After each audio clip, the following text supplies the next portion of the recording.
First off, simple doesn't mean easy, and in the same fashion, hard doesn't mean bad. Doing things that are easy is usually bad for the long term. Doing things that feel hard now is usually good for the long term. Now on to the habits. I won't go over the obvious ones like working hard and consistently trying to improve for a long time without quitting when you don't see results. That's actually what matters, by the way. But I'll cover some simple things that I implemented that make it much easier for me to get my work done and, as the title suggests, to make money. 1. Instead of adding new good habits, replace bad ones. Back in the day, I used to game like 12 hours a day, and that's probably an underestimation. Then one day I had a weird thought. What if I replaced 1 hour of those 12 with trying to learn something new? If I play 9 Counter-Strike matches instead of 10, it would be a blip that my brain wouldn't even register. After 3 matches, my brain already melts away anyway, and I stop keeping track of time. So I thought, why don't I yoink 1 hour from those 12 and put myself in an environment where instead of consuming content or gaming,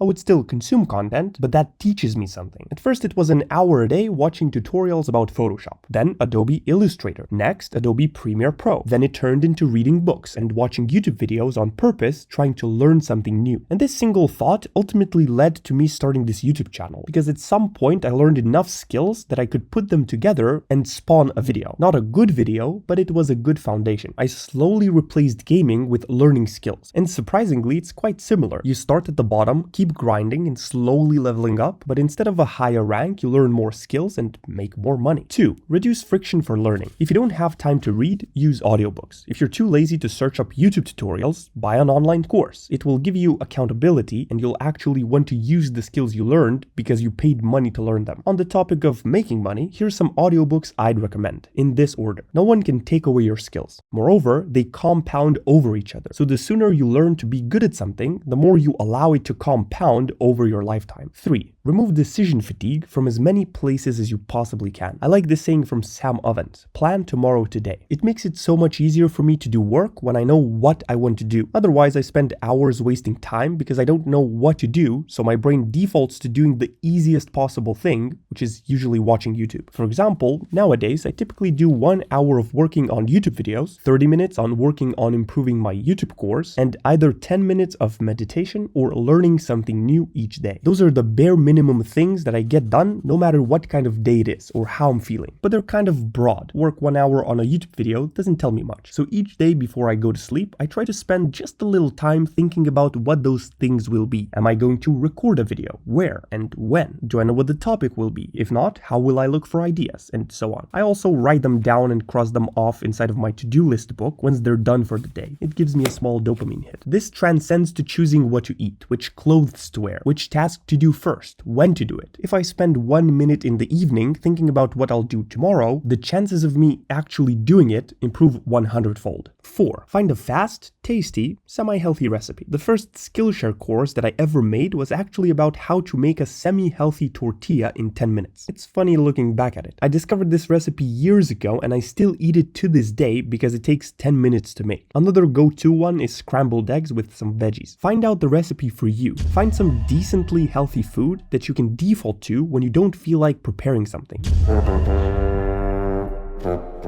It will reduce decision fatigue, see habit number 3, and save time and money. These are 1,000 eggs, by the way. It took forever to render this animation. 5. Wonder. Wonder time is when you let your brain do its thing. You're not looking at a screen or listening to anything. This is quite easy to achieve by doing what's called pacing, basically walking back and forth. You'd be surprised how many great ideas and thoughts your brain can come up to when you're just walking back and forth in a room. Essentially doing a repetitive task that's automatic for your brain and not giving it any other stimulation, aka no TikTok, Instagram Reels, or YouTube videos. 6. Do a set amount of basic units every day. The first 5 habits probably won't make you a lot of money, but this one definitely will. This is the habit. It's very simple, but not easy. By basic units, I mean a set amount of actions that lead you to a desirable result over a long time. For example, if you want to make money, 100 minutes of working on your product per day. If you want a sick body, 100 minutes of working out, no matter where. If you want to learn, 100 minutes of learning. If you want to start a YouTube channel, 100 minutes of making YouTube videos per day. If you're interested in starting and growing a YouTube channel, I've put together a course that will literally walk you through every little detail step by step. I recently added a whole new chapter about how to get strangers on the internet to watch your stuff. You'll learn everything I know about titles, thumbnails, and most importantly, how to edit videos fast. Because video editing is often the thing that takes the most time and the longest to learn. So after this course, it will become the easiest part. Back to basic units. These things won't get you the outcome you want now, but if you do them over and over and over and over and over again,